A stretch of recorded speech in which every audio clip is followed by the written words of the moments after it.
Let's try to prove the converse of what we looked at in the previous video. In the previous video, we saw that if this is perpendicular, then AD will be equal to BD.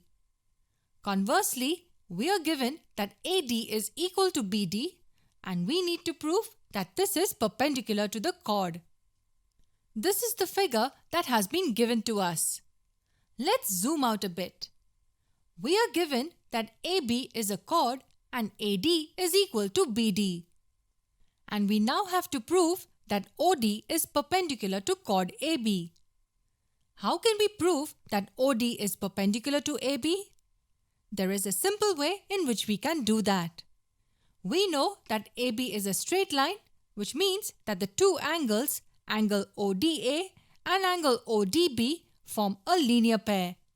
They add up to 180 degrees.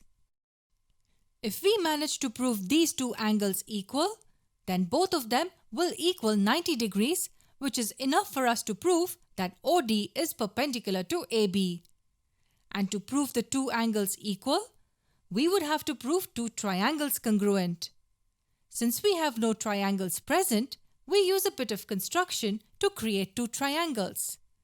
The best way is to join segments OA and OB. OA and OB. Now we are ready to jump to the proof.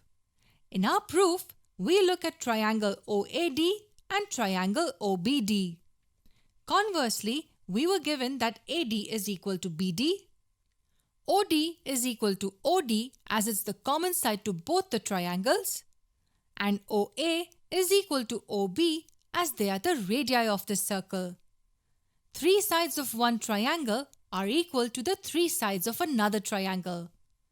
Triangle OAD is congruent to triangle OBD by the SSS congruence condition. That was the first part of the proof wherein we had to prove the triangles congruent. That gives us an important result. Angle ODA will be equal to angle ODB as they are corresponding angles of congruent triangles.